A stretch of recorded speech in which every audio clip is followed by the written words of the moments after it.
Welcome again to another episode of the podcast interview format with no name that's happening here on this YouTube channel. And today we're visited by TalesOfAlex. Welcome. Jesper, nice to meet you. Thank you for having me. Nice to meet you too. It's interesting for me because I feel like I'm such a newcomer to this space, and I see all these other people, I see this guy on YouTube and he's making this content. I see this guy on YouTube and he's making that content. And I was like, it kind of boggles my mind that I'm talking to some of these people, and it just reaffirms my kind of assumptions about the flesh and blood community. Everybody's just so nice and welcoming. It's a little, I wouldn't say it's strange, but it's so nice.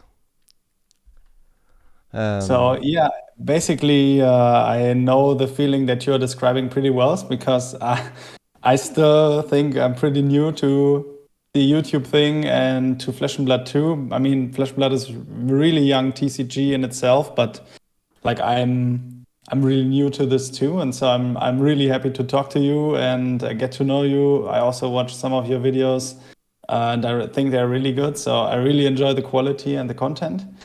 And so I was really happy as you were writing, like, yeah, let's have a conversation, let's make some content together. And actually, I was also really happy to, see you are from Denmark, because I have a small connection to Denmark, actually. So shout outs to Sebastian. He won the European Champions Battle in the last year at the Calling Utrecht with Fire Rising Rebellion. And we did an amazing deck profile. And I'm really looking forward to see him again, and maybe also travel one day to Denmark, and maybe we see each other there too, or at an event in the future. I would be really happy to also talk to you in person. Yeah, that would be cool. I was every time you upload one of these deck profiles, I screen them for like, is there a Reiner one? And that Finnish guy, he was like, I was just enjoying. I spent a lot of time in Finland with my previous startup.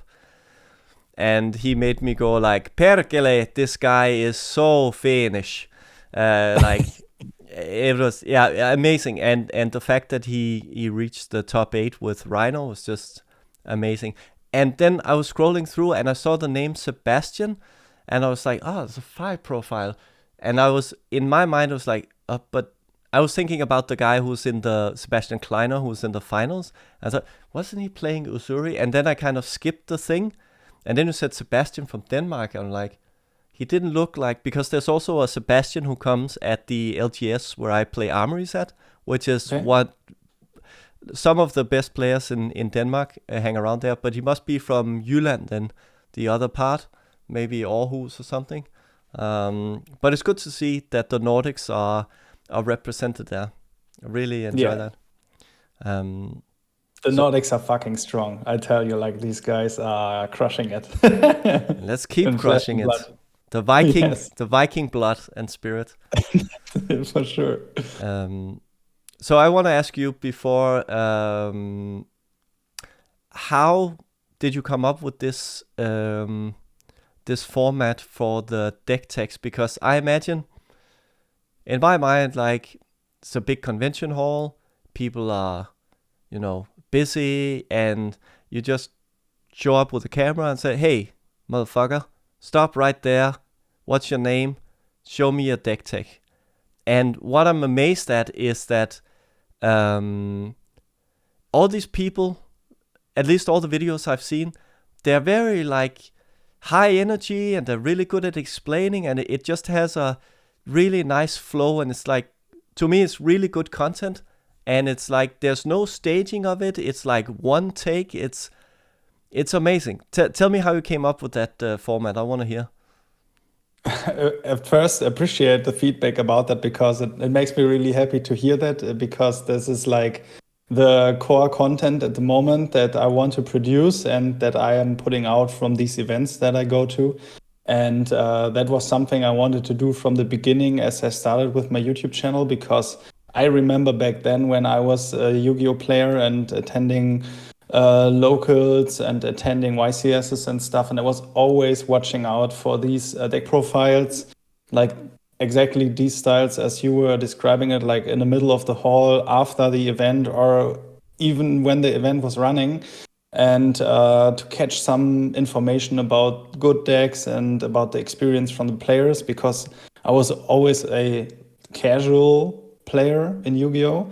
And like these more experienced players, they could really explain in detail their strategies and how their matchups were going and stuff like that. And I was like, wow, that's so amazing. It's so nice from these players to actually, yeah, get this information out. And even when this information is really fresh, like it's really important for me to put these videos out as fast as possible, because I think everybody is watching for exactly like these deck profiles and these small bits of pieces and informations about like what happened at this event and why did you get to the top 8, for example, like Ollie did with the Reinar. I was really curious to hear like from him, like how did the tournament went? Like not only like, yeah, show me your special deck tech card that you picked that crushed everybody. It was like, yeah, how were the people? How did you enjoy the event? And I always want to make sure that I get a connection to the players. So it's really important for me to not only look at the player's view on the deck, but also at the person behind that deck and how he came up with this idea, because most of the players I meet have a really deep connection to the hero or to this play style. And that is what excites me the most. Not only like seeing these players at the tournaments, but also the player behind these decks. Yeah. I think what I'm watching for personally is, of course, the thing you were just describing. I think is kind of what makes it enjoyable. Like, it's high energy, they're excited, you're having a good exchange, it's very organic, it's very good. What I'm watching for currently is, because I'm very much just trying to learn the game, and it's I feel it's like accelerating at a nice pace. I actually won 2 out of my 4 armory games yesterday, which is like, I can't even believe it. Of course, playing Reiner, it was more Nice. luck than actual skill, but I'll take those wins anyway. But what I think is interesting, and what I'll obviously just pure speculation on what other people are looking for.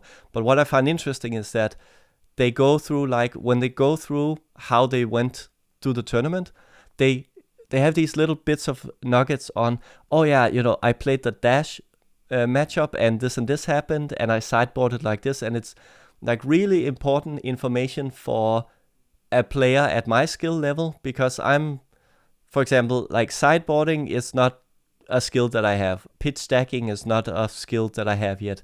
And hearing a skilled player talk about, in the match, it's in the dash matchup, it's important to have these yellows, and I took an extra defense reaction, and it's like, oh, okay, that makes sense. So it gives like a very comprehensive view of how to skill up, and I think that's actually incredible for a piece of content that, I know we say that the attention span of YouTube and TikTok and social media is very short, but you put out like a piece of content is like 20, 30, 40, 50 minutes sometimes, and they just keep talking and you can just keep listening, and it's just, you learn so much from them.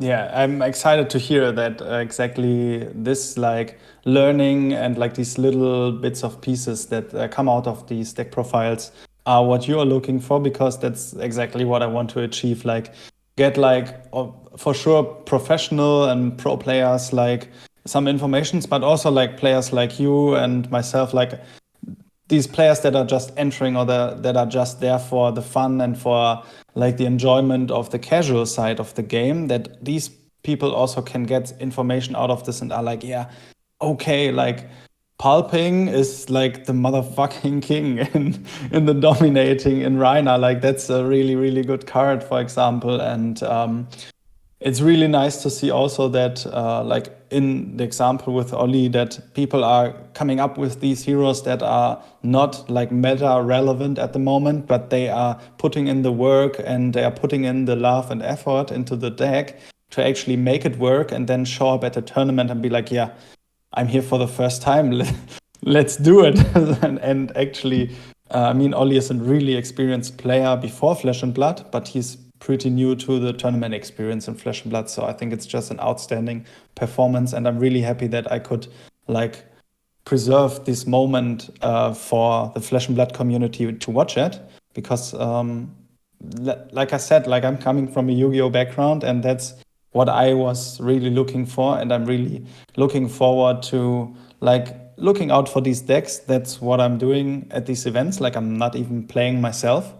Like at the calling, I wasn't playing one game, but I was the whole day looking out, talking to the players, and yeah, just looking for the characters and the interesting decks to discover, and thinking about like, okay, what is interesting to watch. And for example, also with Oldham, like I was staying for the last second until I could talk again to Pablo and asking like, yeah, it would be really nice for the future if we have this kind of style, this kind of deck profile to look at when Oldham is LL'd, and we can look back and say like, yeah, that is like the tournament. This is like the player that took Oldham to Living Legend.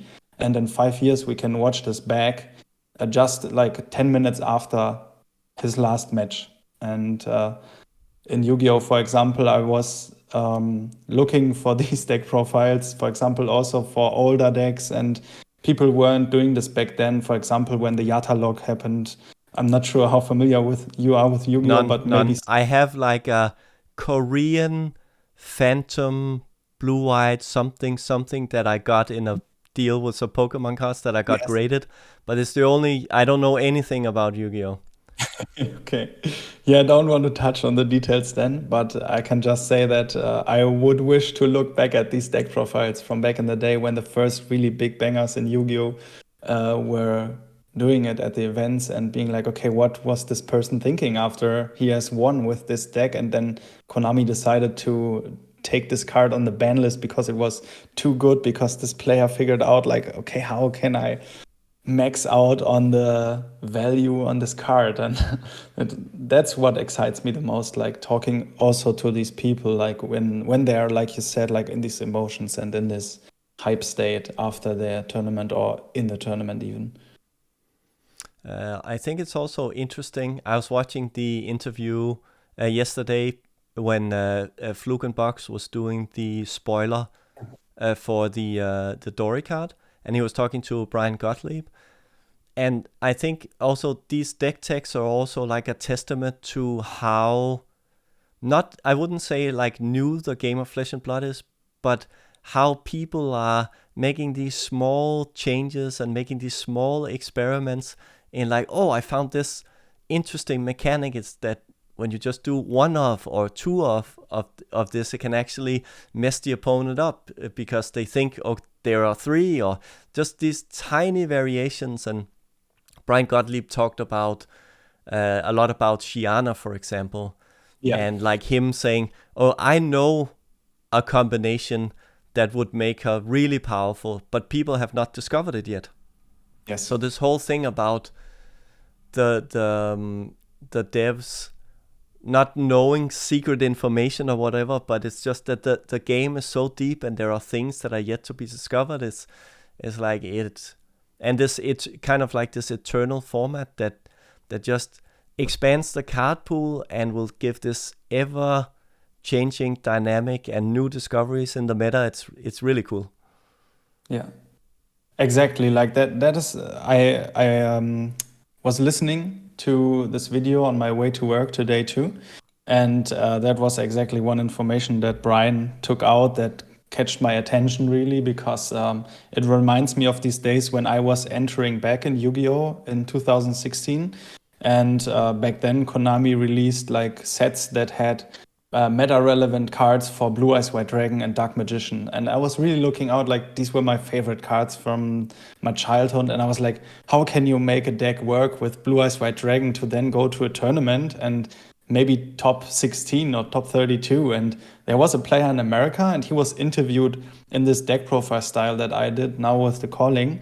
And he was like, yeah, glow up bulb is like a really good card. You can synchro with it. And I know you don't know Yu-Gi-Oh that well, but that No, like no. it just amazed me so much. And I was like, oh, okay, you put in these cards and then you can go in your extra deck, and it was amazing. And I thought like back then this video had like 10,000 views, and I was like, okay, I'm watching this from Germany, and maybe 10,000 other new players are looking at this and are like, okay, that's the reason I'm going into the game. And I really hope like I can catch some new players and that are like, Reiner is my favorite hero, but he isn't meta relevant. And now Ollie is talking about like how to make Reiner relevant in the meta, and these people get inspired and test out more and try their own like spicy stuff on the deck. Yeah. I think you have to coming off as someone who's continuously researching the game and learning more about the game. I do think that you have to have a certain level. I can't say for certain how much you actually need to know about the game for these to be relevant for you, but I know that for me it's like, I think the one that caught me first was the one you did with Mansant, which was like, oh, I was trying this Reiner deck, and that is, oh, holy crap, this guy, Mansant, who's this brute player, like actually did something at a turn. And I was listening to it, and I didn't understand it. I just thought that it was cool that he made it this far. And now that I've played more games and actually gotten all the game pieces to my deck, it's like, okay, that's why he's playing like the one blue pack hunt, or like, all this. That's why he goes 3 pulping instead of wild ride or whatever. So you do have to have a certain knowledge of the game. But still, going back to what I said before, I think it's like invaluable content for the player base. And just like you said, from someone who's wanting to learn, but also from a historical, it has like a documentary value, or what you can say, which is also cool. And what kind of tournament are you looking forward to attending in the future? Well, I kind of, so my my thing about Flesh and Blood is that I went to my first armory with the assumption that I would lose. I went to my second armory with the assumption that I would lose, and so on and so forth. I don't go with the assumption that I will win, because obviously I'm not at any skill level, and I'm not particularly competitive minded. I enjoyed the like the spirit of the players, and kind of like the whole energy and the vibe of playing.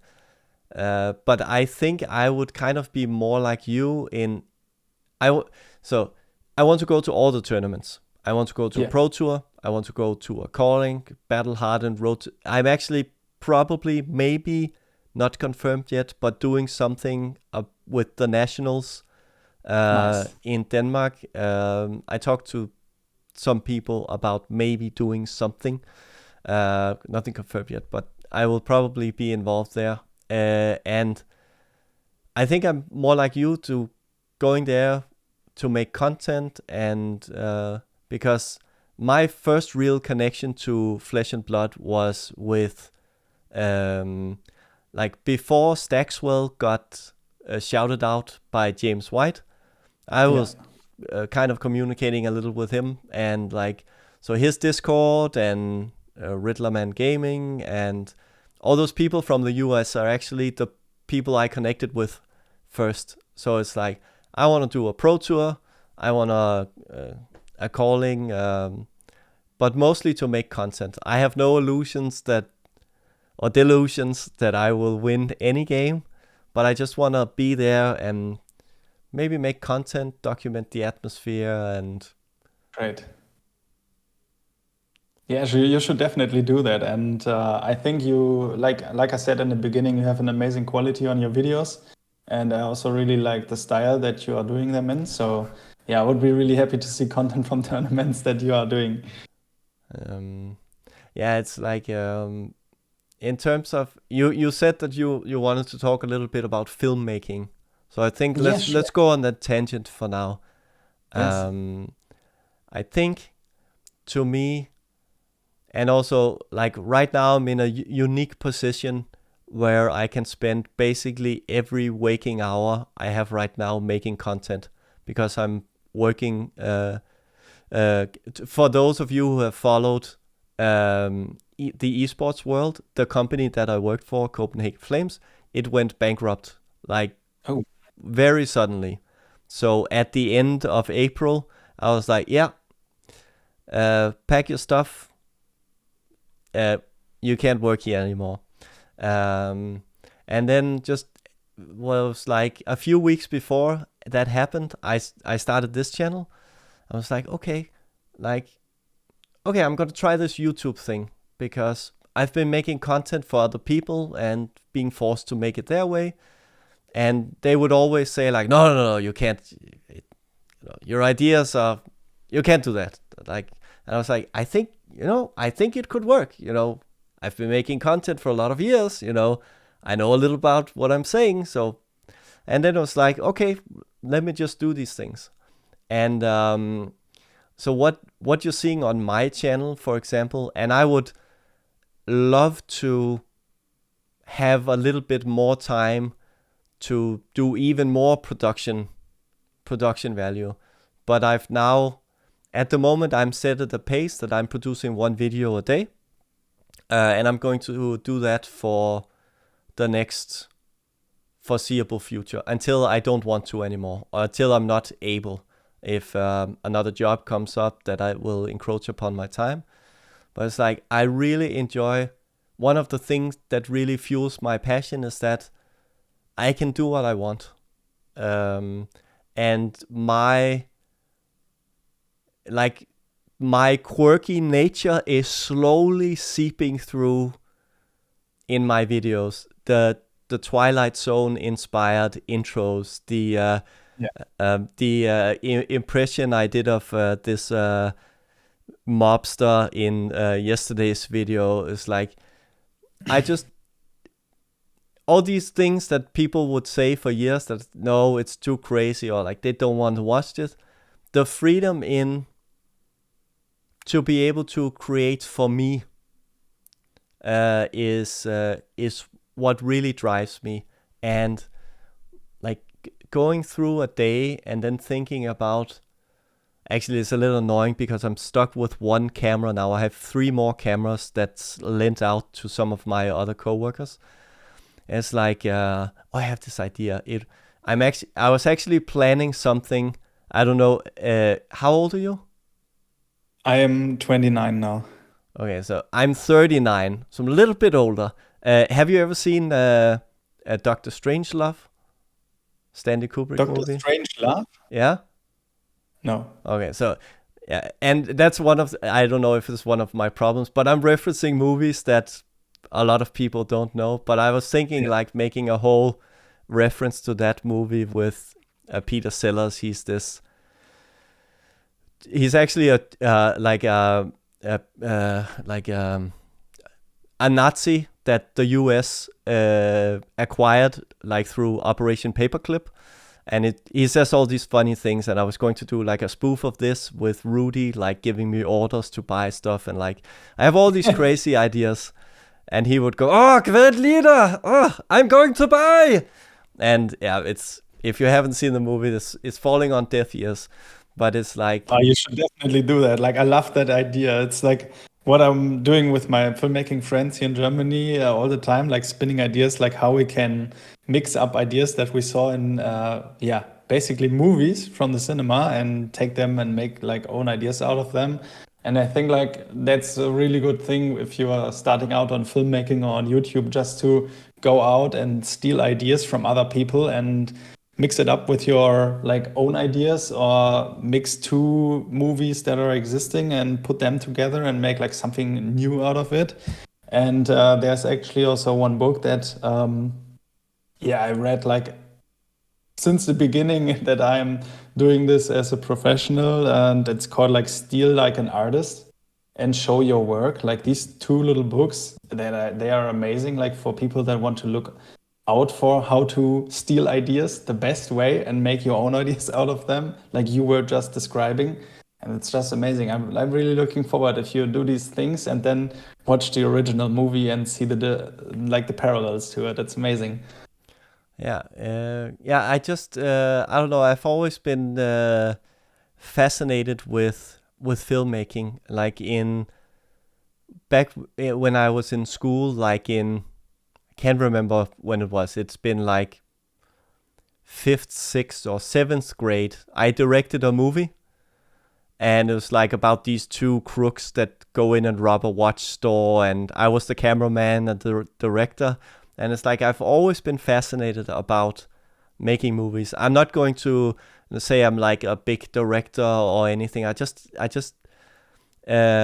picked up a camera for the first time in like 2012, and just started taking pictures and reading books and taking pictures. And I found out that I had like an eye for composition or details, and actually won like a local National Geographic competition for photography for this really, really lucky shot I shot at a train station where it suddenly started raining like crazy, and I just captured the moment with this golden hour light, and it's really beautiful. And then I've always been like, I'll stick to photography. Video is, I don't know. I know that. It's too much, it's moving pictures, and I get the same. But then I started, and I used it to promote my physical therapy business, and did live streaming and stuff like that. I'm like, okay, we can actually do something. And then I did like freelance work, and like it got me. And I just love that ability to tell stories. I do think, however, though, if I can make like one complaint, is that it seems to me, I'm not sure if I can confirm that, but Sloop Doop was also talking about this, that it seems like that the most well-produced videos are always the ones that perform the worst. So it's like you spend all this effort in, like in my latest video, for example, I spent all this time like arranging the music and shooting B-roll and like making motion graphics and sounds and all that. And I can see that it's not performing well. It could be the topic. It's probably not the content, but it's like it's pearls before swine, Not that I'm calling my viewers swines or anything, but it's like and maybe to come back to the whole thing is that's I'm glad that I'm producing it for me, and that's what. Recently there was a wave of YouTube creators talking about, burnout and mental health and stuff like that, and I feel that is real. I've had a long and stressful work life, being like a startup, and it takes its toll. There's nothing worse as a business, for example, putting out a piece of paid marketing and no customers come in, and you spend all the effort and the money. But it's such a freeing sensation to be here, and like I don't even care about the views. It's like I did this video for me. I'm honing my skills as an editor and a videographer. It's like, this is just another one in the pile, and I'll think about the next one, and the next one, and the next one, and the next one. But I want to hear about you. And you said that you're doing video in your free time or for work, or enlighten me, sir. So I used to work as a videographer, as a filmmaker, at a freelance level in my apprenticeship, and as I was studying, and also in between, as I was just like freelancing for money to sustain my lifestyle. And I was also doing freelancing besides my main job after I finished studies. So basically after I finished my apprenticeship for 4 years, I was just straight freelancing to pay for my bills between studying. And after I finished with my studies, then I decided to go and take on a main job in like web design and user interface design. But I was freelancing on the sides too. And I think freelancing is an amazing way to just make money on the side and take on new skills and take on new opportunities. So I was making basically the money that I was getting before without a main job on the side.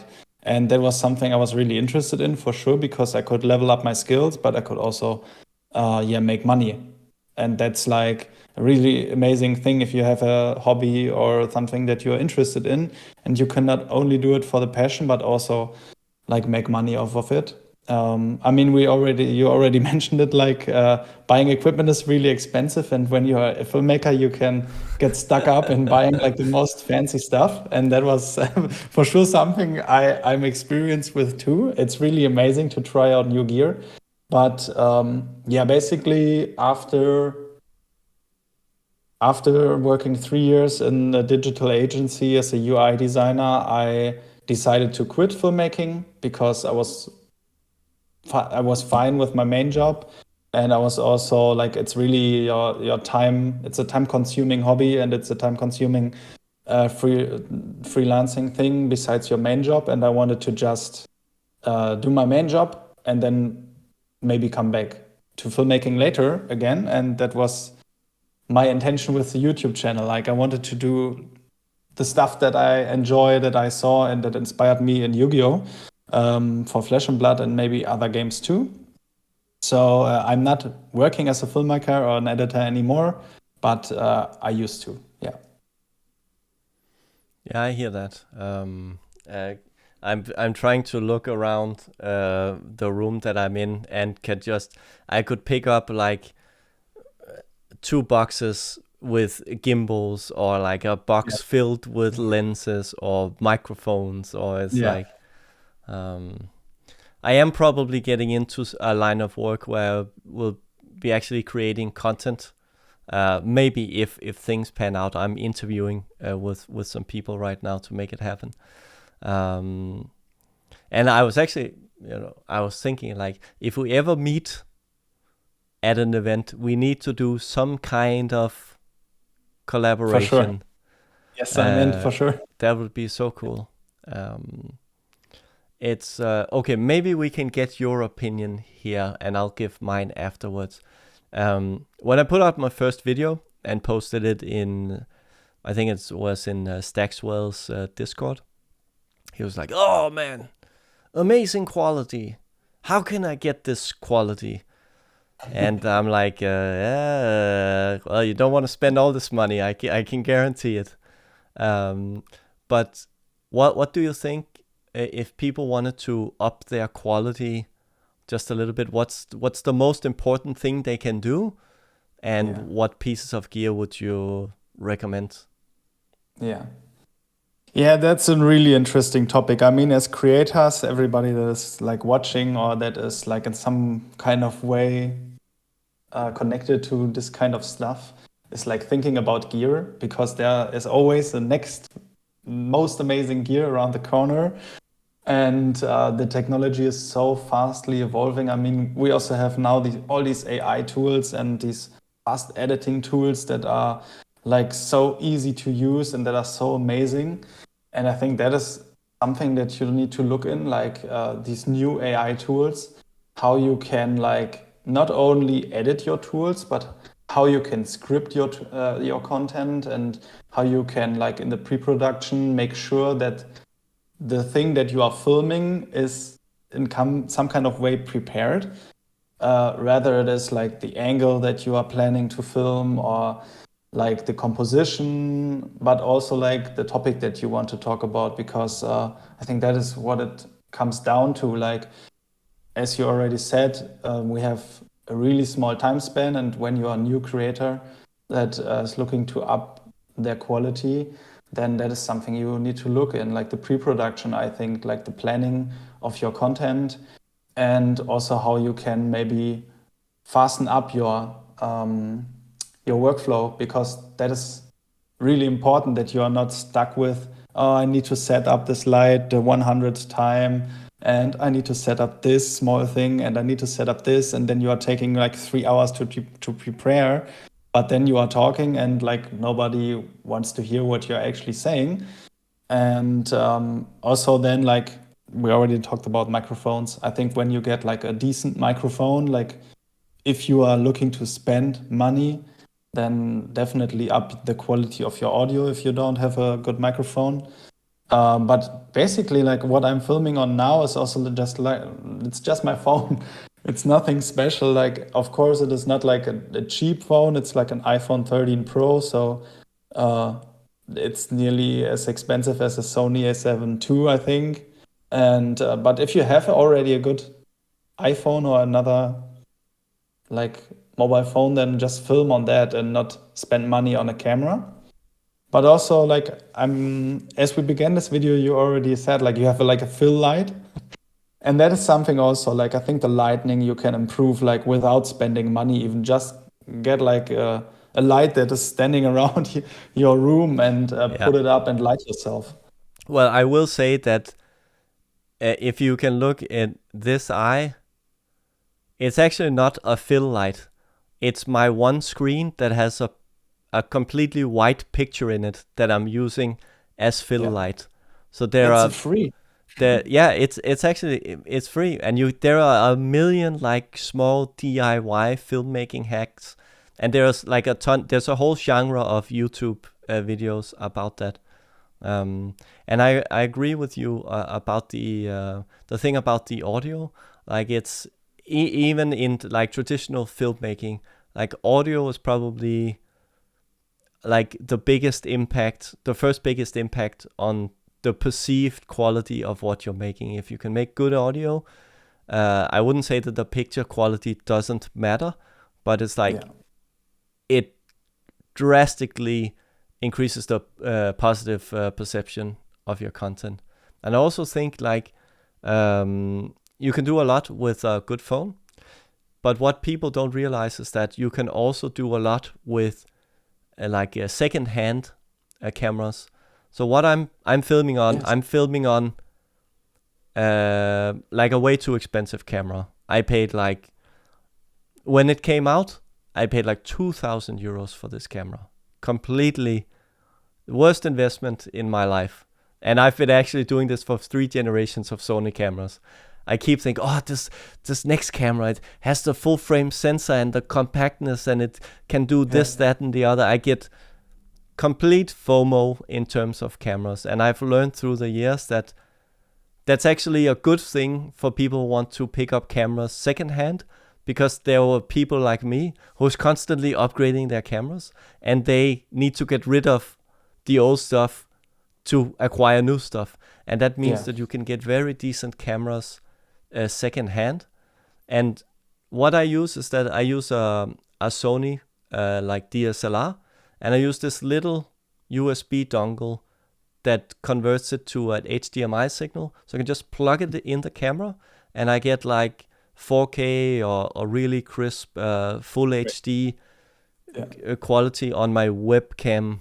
Which is obviously not a webcam, but it's like a fully functional, like not a cinema grade camera, but it's close enough that most people won't notice the difference, you know. And that's something that you should look out for, because you know it is of course expensive. You will be spending probably in the hundreds of euros, but then again, think about, okay, do you want a cold foil crown of Providence, or do you want to buy, invest in your, content? And that's of course like a decision you need to make, but you can do a lot with a little if you want. Yeah. It's really cheap to start making content, and just work with the things you have. I think is a really good way just to start out. And I mean, putting out content is the most important part of it, right? So all this production quality and all like this fancy stuff doesn't really get you there when you don't have a consistent output of content, and you are like getting better with every video a little bit, and you are learning this and you are trying out that. And like you just said, like you're making so many videos and getting into this Flesh and Blood YouTube thing. And with every video, you are getting new experience, even though you are making videos for like all these years. And that is something really amazing, I think, that YouTube has, because even though we both are filmmakers, I think we can really learn new ways of making content, because it's really different if you are making like a commercial for a company or you are doing an image video compared to what we do now, like doing a podcast or putting out content for players to watch and learn the game.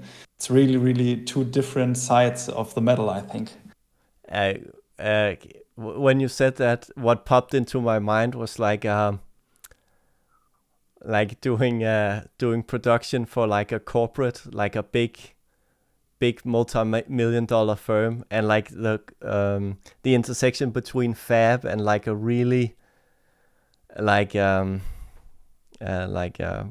corporate video and Flesh and Blood, like that would be hilarious, like really serious and like blue tones and hilarious.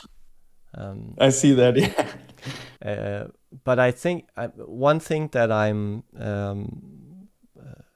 that I think you touched on a very important thing about as a content creator, about consistency, because inconsistency will I wouldn't say will make people not care, but so what I'm doing actually now, outside of making Flesh and Blood content, is that I'm running a series of videos on LinkedIn, kind of documenting my journey from the company's bankruptcy to looking for new jobs to creating content to like, and it's like a two-pronged thing, or three-pronged, because I'm honing my filmmaking skills, I'm documenting the journey, but I'm also making people aware that I can make content, I'm looking for work, and kind of documenting this story. And I think you hit the nail on the head when you said consistency, because it's not, some videos are filmed on my phone, some are like vlog style, multiple cut B-roll things, some people are just filmed here with just pressing record on the Stream Deck. The thing about consistency is what will make your channel or your content be seen. It's just like the story of the student in the martial arts dojo that keeps showing up and keeps showing up and keeps, as people quit, this other kid came in as a white belt and just kept going, and now they're the black belt, and the other ones that quit, they never made it. So if there's like one tip for any other new creators, I'm total new creator in the fab space, but it's like, you need to keep going. You need to set a pace and then keep going. And obviously I'll see if my pace was too high. Like it's been fine for like, I think I'm going on 5 or 6 weeks now with a video every day outside of weekends. Wow. But today was kind of like, it was a little tight because I needed, I spent extra time on production for the video today, and I also needed to make the LinkedIn video, and I also stupidly, I don't know why, because I have a little extra time on my hands, I've started running again, and usually I run like between 3 and 4.5 kilometers, just 15 minutes, just easy, just so I can get out. And today I decided to run 10. Like, I don't know what I was thinking. And then I was it was like, I was just running, and then I was like, holy shit, the video. And I got back to editing and shot it and the B-roll. And said, holy crap, it's almost dinner time. The LinkedIn video, I gotta make that. Gotta get ready, eat dinner, gotta get ready for Alex, So it's a little tight producing 2 pieces of quality content a day. So, with a full-time job on the side, let's see how much I can make. Challenging. But it is like, if you wanna do something about it, maybe it's just like a life lesson, but you need the consistency. You need to keep going. And maybe just once a week, if you want to make a video once a week, but then make that video once a week, because people will show up and say, hey, where's my once a week video? You know, it was good. I was looking forward to it. And now you're not going to make it. Like, so keep showing up. Yes, exactly. Like, I think it's really impressive that you do this for such a long time and that you're finding your pace. And I think it's totally a great thing to go through loops and try out like different paces and also see like how you are doing on that and also how the channel is doing on that, how your viewers are liking it. And also, like you just said, I think I didn't knew your LinkedIn stuff, so I think that's really impressive too. Because when you're also doing like vlogging styles outside wherever you are, so that's also a thing that I think is really challenging when you are going on YouTube and just talking about the stuff you're passionate about. And I did make some progress there from starting this channel, doing like walking through the streets and making videos or at the events. And I'm like, yeah, I'm at a level now where I'm pretty confident and walking in the venue and just record. Like that's no problem anymore. But I'm still not there, you know. I will go to the gym after we are finished. And I can't see myself like going in there and just like popping out my camera and when everybody is lifting and I'm just recording myself. I'm still not at that level, but eventually I will get there. And that would be like amazing to just be like, yeah, I don't care anymore. Like just wanted to record and it's the way I go. Well, I think tell me you're old without telling me you're old. I'm going to say that maybe it's like an age thing, because I'm getting to the age where it's like, it's not that I don't care, but I've kind of gotten to a place where it's like, you know, I know that I'm not getting people in a shot, and I'm focused on making the content instead of thinking about, you know, obviously sometimes I'll look out of the corner of my eye and see someone who's looking, but then it's like, yeah, okay, you can look, but I'm making my content here, you know, and it's an acquired, I wouldn't even call it a skill, but just like you learn to talk to a camera and kind of, so right now, for example, the picture of you is like down here somewhere in relation to the lens, but learning to look into the camera and speak naturally and just imagine that it's you there. I can see you here in my peripheral vision, but making sure that I make contact with the viewer, and in this case, you're actually getting the sensation that I'm looking at you, where I'm actually looking at a black lens. It's an acquired skill, so that's also something maybe for new content creators to think about, is that, oh, you feel nervous in front of the camera? Yeah, like I did also for the first million videos. But what I do personally is that I never watch my own content, never watch it again. Really? Because I've seen it so many times while editing. I've basically seen myself to death. Seen every speaking error and edited all my ums and hums and breaks and awkward, you know, whatever. I've seen it enough. So it's like, I make the video, it's a fire and forget thing. Like, I make the video and then it's out there and then I think about something else. So that's maybe a thing for other creators to think about, is that, or not to think about, like, just don't worry about it. Worry about the next video when you're done with this. And I've probably sounded and looked stupid in literally thousands of videos. And it's like, that's just me. Like, that is just me. And don't worry about it, because it'll be just you in your own videos, and you grow as you acquire that skill. Exactly.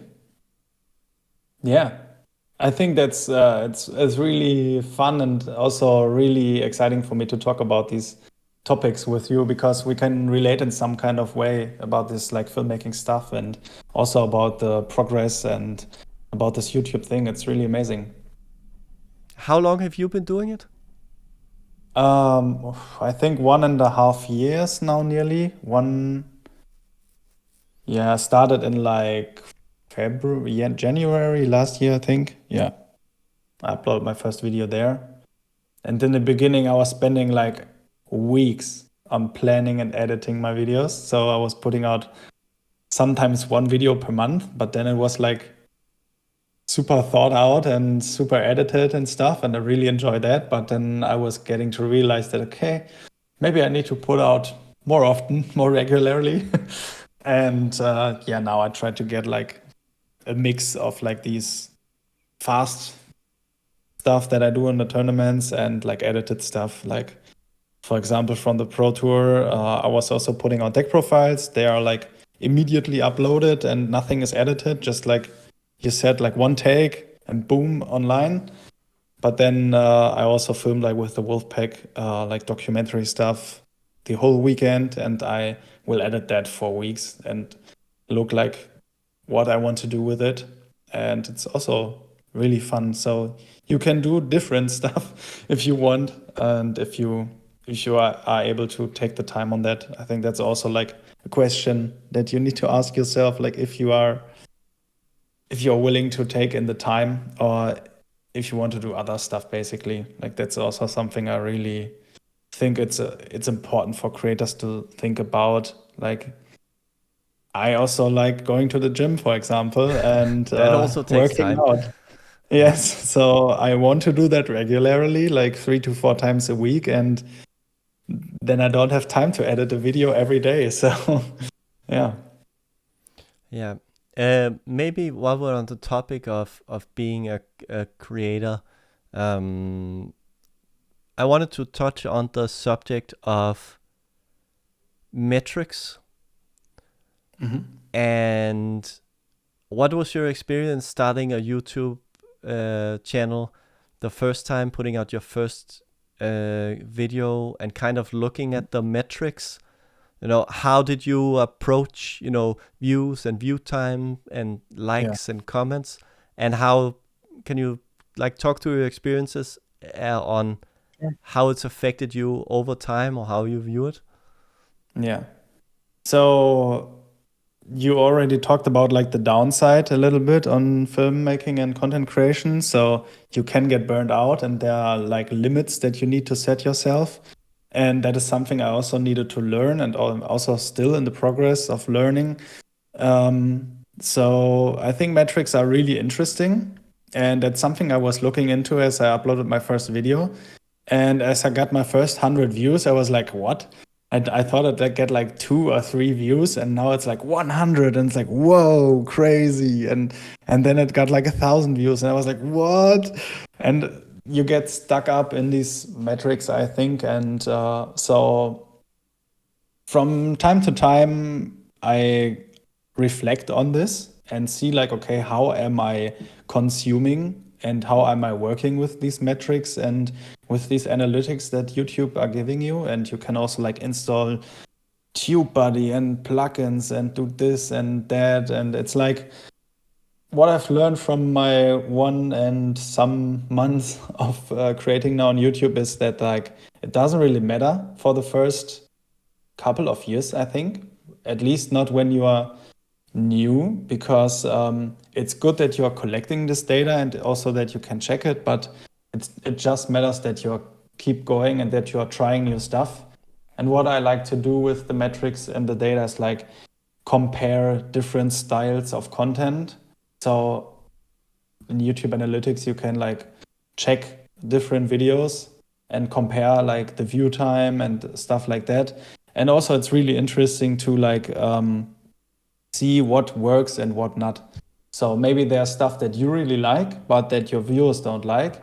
And then you're asking yourself, okay, am I putting this out for me, or do I want people to watch the video and enjoy it and get something out of it? And so you can learn from looking at the data, but I think for the first couple of months or even years, the data doesn't really matter. but it matters when you are comparing it in the end and you have collected like years of experience. Yeah. How do you think about it? I spent a lot of time looking at it. Just kind of like what you said in the beginning. Looked a lot at it. And the same experience when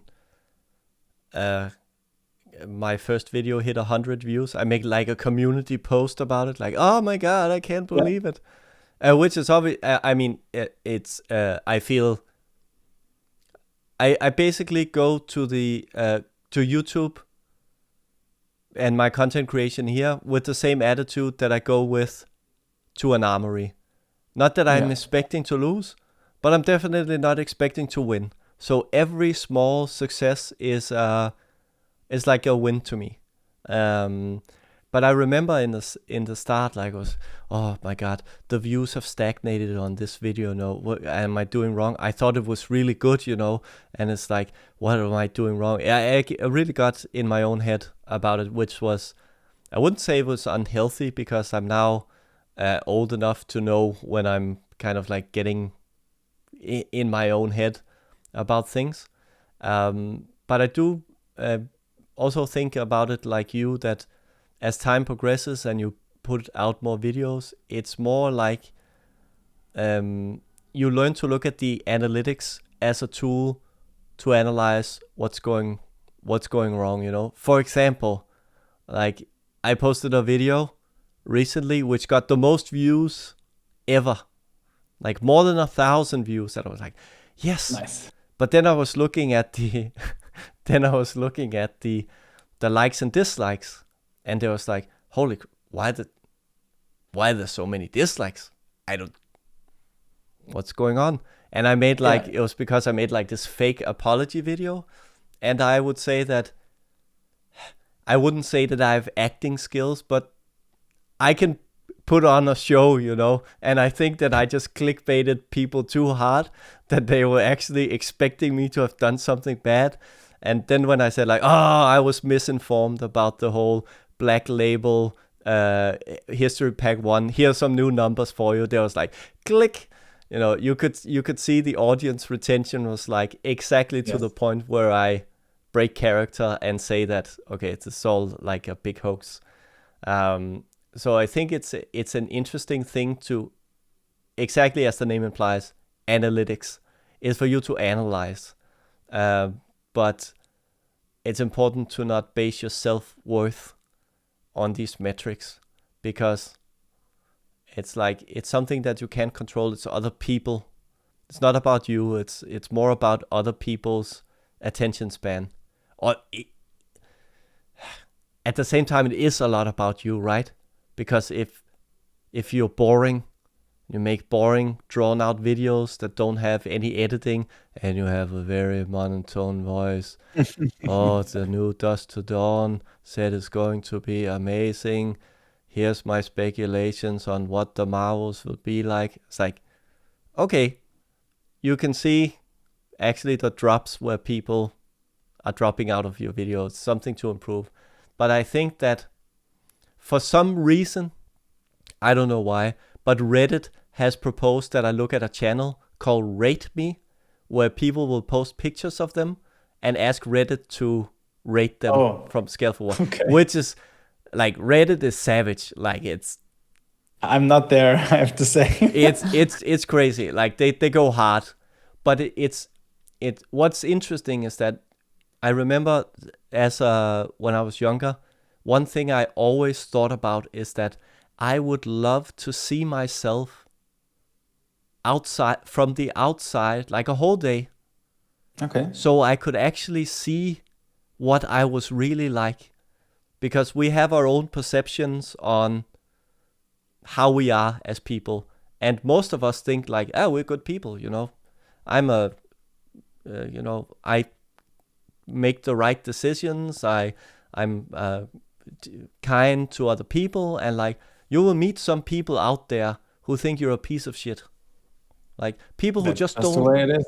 People who don't like you just because you're you. And I always wondered about that. I always had the thought about, hey, maybe I'm an asshole and I don't know it. So I would like to see from the outside if I'm an asshole, you know? Not that I had a lot of trouble with no friends or people calling me an asshole, but I always thought about that. And I think that's, people that put themselves on Reddit to be rated, that's very brave of you, because you can get some harsh truths. But the thing is that some of the comments there are very specific. They tell you to smile more. They tell you to cut your hair because it's not attractive, or you actually get feedback. The problem with metrics on YouTube is that they are just numbers. They don't tell you why you're doing bad. They just tell you you're doing bad. And the condition of the human mind is to try to make sense of it. And then, the thoughts take over. Why is this? Is it because of A, B, and C? And should I do this and that? And that's the kind of, I think that's what leads a lot of people to all these mental health issues.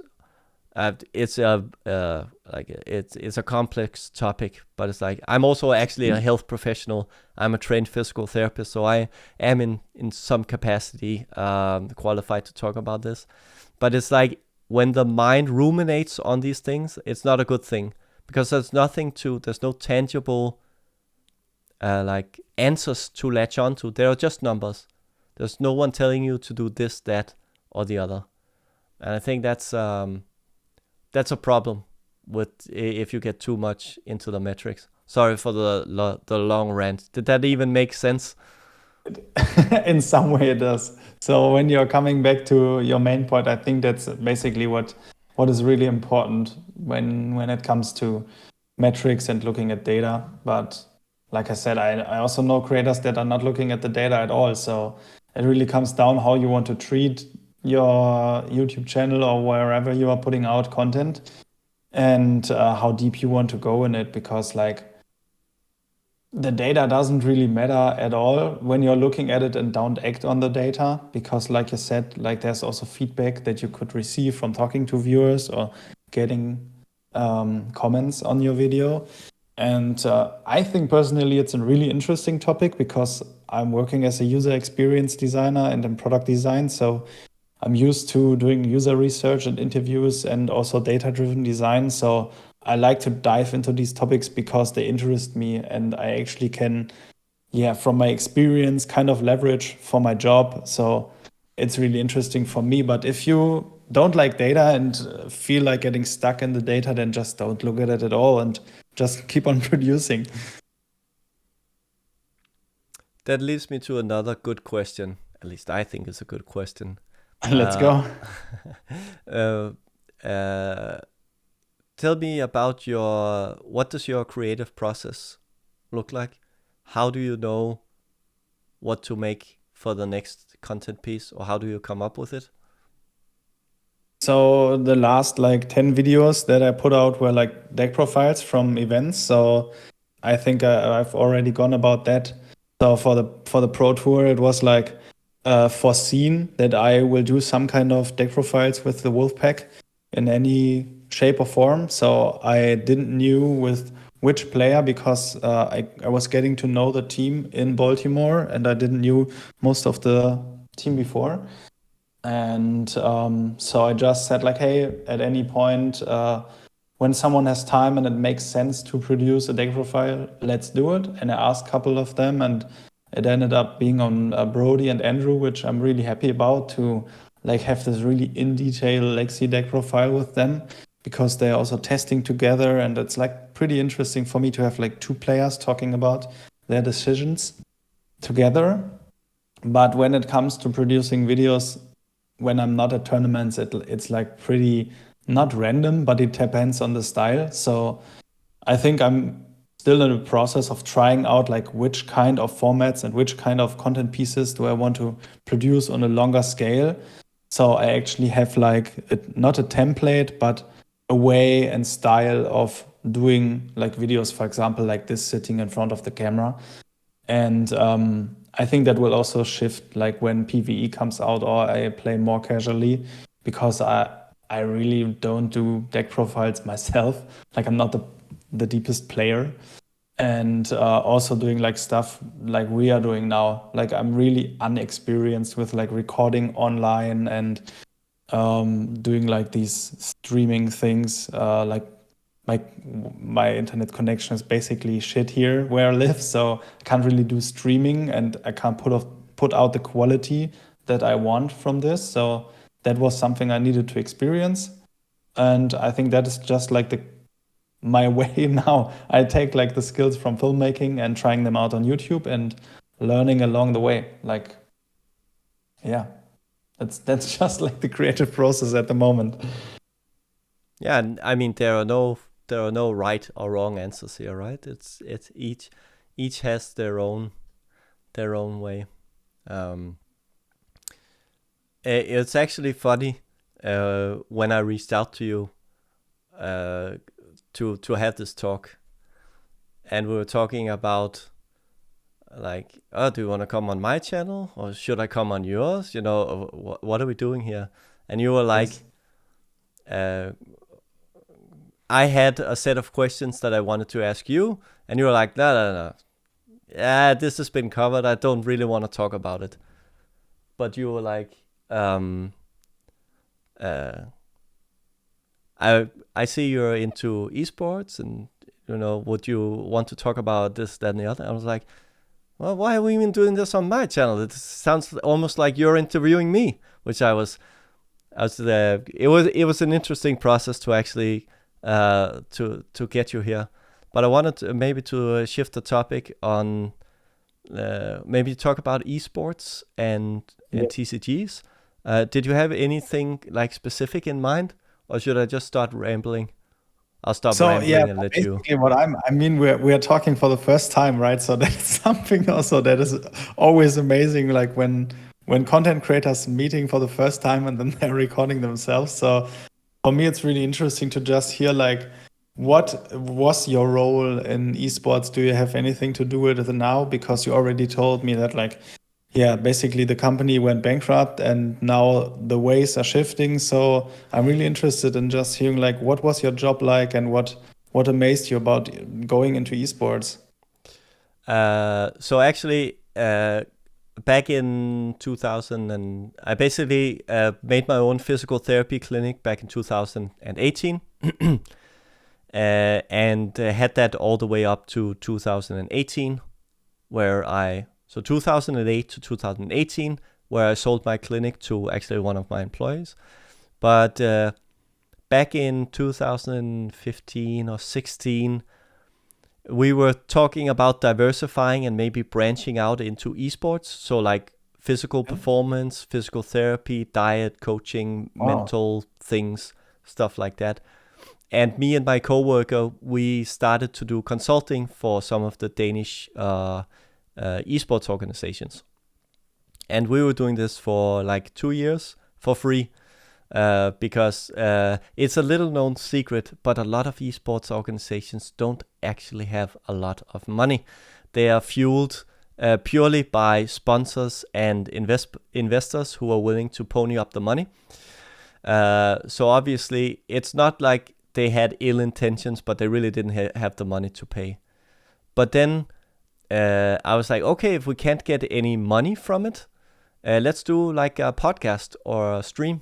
So back in 2016, I had a stream and a podcast thing that ran for a couple of years called the Stimpack, where me and my co-host, who's also a physical therapist, would talk to different esports personalities about, you know, what makes you perform in esports. Oh, wow. And we talked to the mental coach from Astralis and a lot of the top coaches from CSGO and stuff.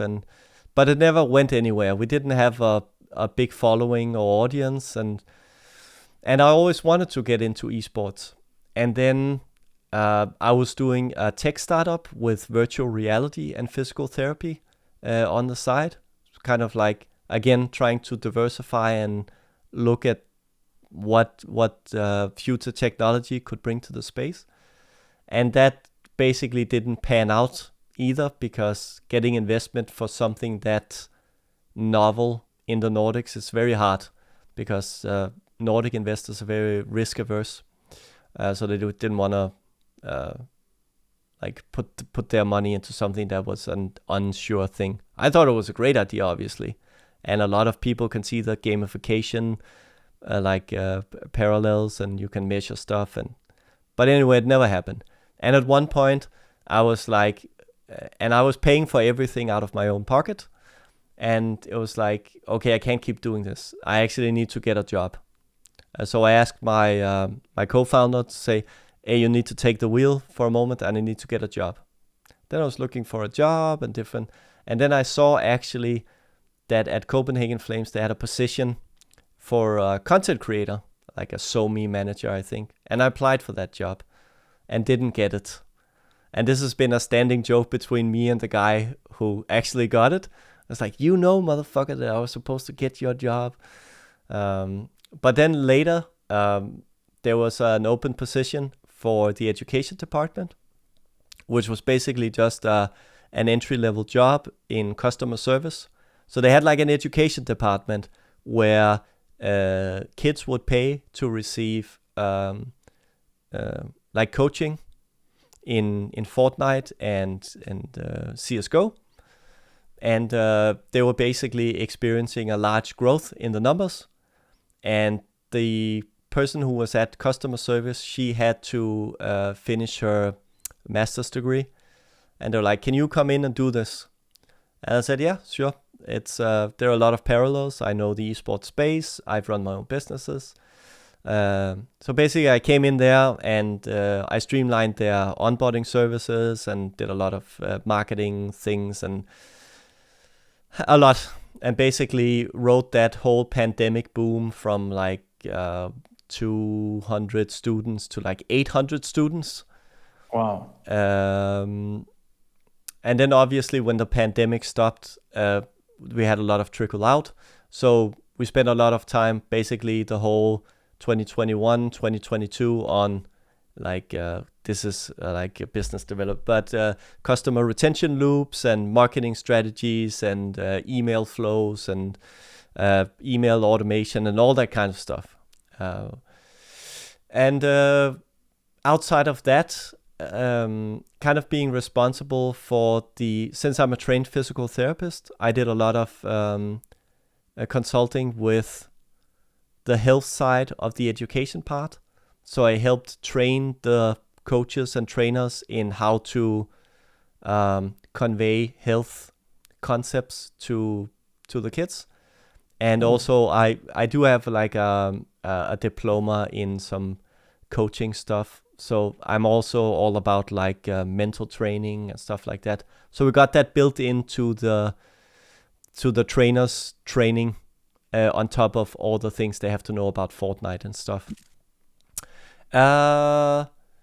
So that's what I did for a number of years. And obviously also I was trying to come with ideas in terms of content and stuff for the YouTube and the Twitter and stuff to market it. But it was kind of like different departments who had free reign over, like there was a YouTube department and a Twitter department. And I was like my own department. So I didn't really have access to those platforms. So I never really they would never like just let me have free reign and make content there. So basically I have a lot of experience in teaching. I was also like a guest teacher at the physical therapy education in Copenhagen around physical therapy and technology, AI and robotics and stuff like that. So I did a lot of teaching and a lot of marketing and business development and stuff like that. And up until the end, they put me like on half time. And the new role that I got was basically like a head of physical performance. So I would do like diet plans and sleep hygiene and training programs for the pros and stuff like that. So that's my experience in esports. So I didn't really expect that. It's amazing to hear that, because there are definitely some parallels that we could talk about, like coming to TCGs. And That's I don't really play esports myself, I have to say. Like I was playing League of Legends with my friends back then as it was coming out and some years after that. But it makes me really curious always when I see like people coming from esports and then playing like trading cards, because it's like such a different environment to be in. And also, as you say, like there's such a professional level in esports when it comes to the pro play that we don't really have in TCGs yet, at least in Flesh and Blood. I think I don't really know any like person like you on the team from any pro playing team. So definitely that's interesting stuff, and I think also topics that need to be talked about and that needs to be dive in. Dived into, I think. Dived Yeah, into, something yeah. like that. Yeah, really interesting. So you play yourself too? Like, are you playing like No. League I of don't have the Legends? time. I'm very bad at all the games. Just like I told you with my German language skills, I know just enough to get myself in trouble, you Yes. know? Just so I don't sound like a jackass when I'm actually, trying to convey a concept, a health concept. I'll Yeah. try to make like a metaphor in like a fortnight. It's just like when you do a 90 when you're trying to, eat a carrot, or something that they can actually draw a parallel to when you're trying to teach, but I think I don't foresee that my role, like a head of physical performance, maybe I'm speaking too soon, but I don't see it ever being a thing in TCGs. Yeah. Because the way it is in esports is that there are very few organizations that can afford a person like me. Not that I'm expensive, but I will always be a nice to have, because technically players can be as unhealthy in terms of diet and exercise and sleep hygiene as they want, as long as they can sit in front of the computer and perform for those 3 or 4 hours that they actually need to play the tournament. And also you had the added drawback of work in health is like a long-term thing, right? It's very seldom that you see like immediate benefits of like, oh, I went to the gym once, or like I eat a carrot, I'm going to get a gold medal tomorrow.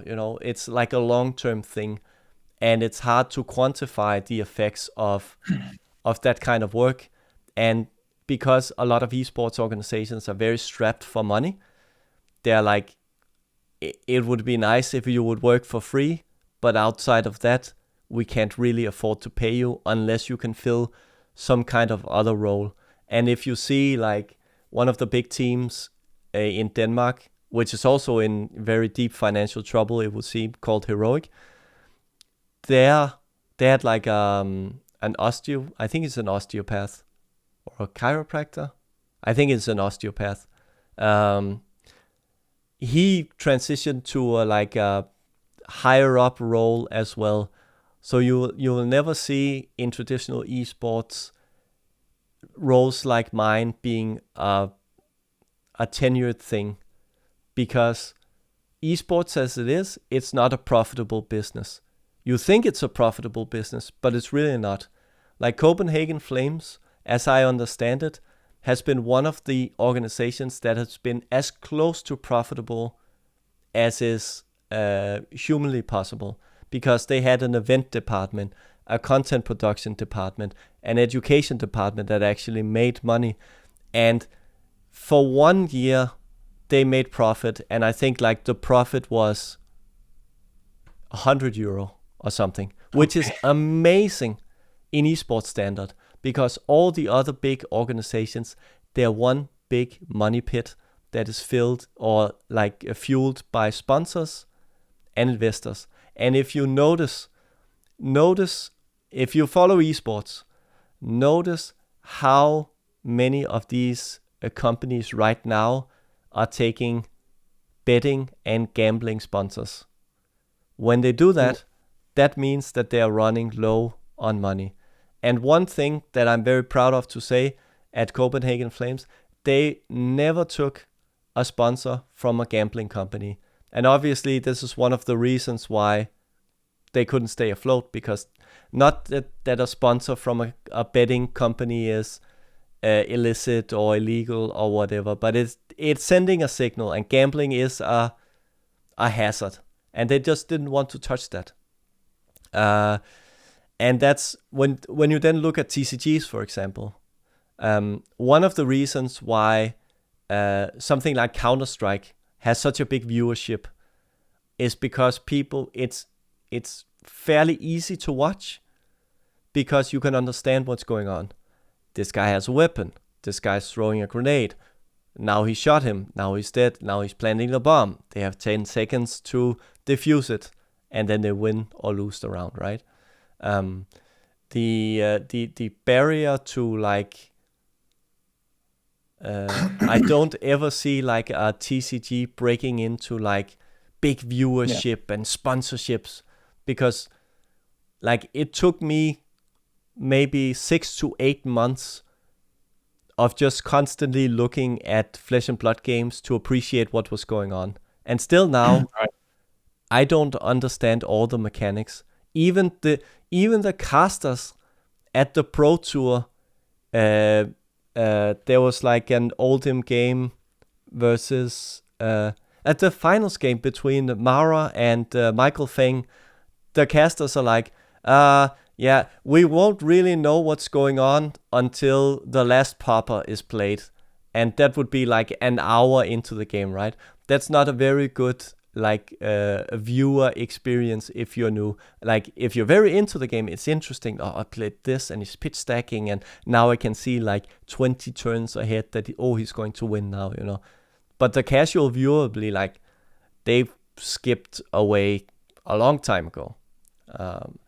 So it's like, I would love to see it grow in viewership, and obviously I would love to like help a team with health and sleep hygiene and all that, but I have no illusions that would ever be like a paid job. Obviously you can pay me in gold foils, but that's a whole different ballgame, right?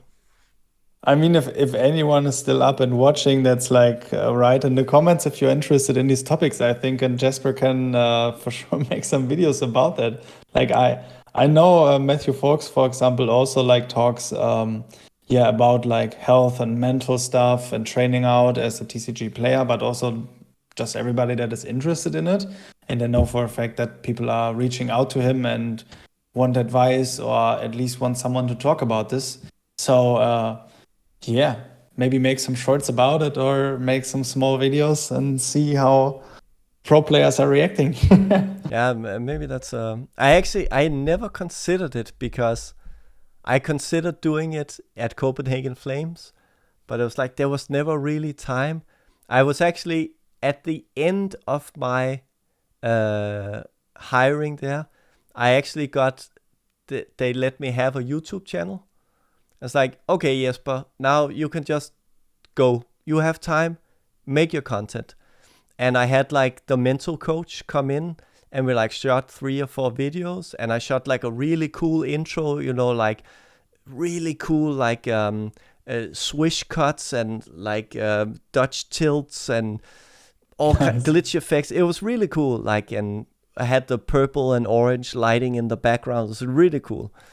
And then obviously, it never happened. And then I was like, are people really interested in this stuff in Flesh and Blood? Maybe I'm going to try it. Maybe I'm going to try it. So if you get to know Brandon from Arsenal Pass, he's also like into like fitness and sports and healthy stuff and like that. So there are definitely people out there that are looking for these like kind of content things. Like speaking of myself, I would watch these things. I would watch them more than deck profiles, to be honest. Say no more, sir. Say no more. Yeah. Okay. I was actually today's content piece was kind of like, I made a video like how to learn Flesh and Blood faster. It's like just a few like learning strategies about taking notes, your mental attitude to things, and like maybe fate would have it that was the start of a new branch of content that I'm going to make. Because I definitely have like a million ideas already lined up that I could just great. That's amazing. Rattle off. Looking forward to see them. The pressure. Jesus Christ, man, what are you doing? I'm having a mental health crisis. I need an adult. Looking at the clock at the moment, we need to like come to an end because like I said, I also want to go to the gym. Tut mir leid, wie viel Uhr ist das? It's 20 before 10 p.m. in Germany. Scheiße. Es ist sehr spät. That's the word. Sehr spät. Es ist sehr spät, das stimmt, ja. So, obviously, I'm a bit of a talker. So, as we're closing this conversation out, this is your time to shout anything out. Shout out your own channel, any people you want to acknowledge or tell people.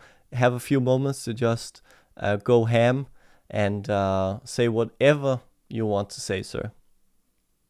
Nice. Thank you so much for the opportunity. So definitely, if you don't know my channel, check it out. It's TalesOfAlex on YouTube. I also am active on Twitter. And just definitely happy to be here and have talked to you, Jesper. Thank you so much. So shout out to you for reaching out and actually making this possible. And also shout out to all the players from the calling from Antwerp. I think it was an amazing time there, hanging around with you, getting to know you. There were so many new players. It was actually really amazing. And also shout out to my girlfriend. We just opened up History Pack 1 Black Label case. And I know you are into collecting those. So I show you, like, I was really like, what the fuck? But it's like... Oh, it's a German. Oh my God. Yeah. Yes, nice. We got a German shard. So this is really special to me. It just happened right before we were recording. So nice. One of 200. One of 200. Yes. So thank you so much, Jesper.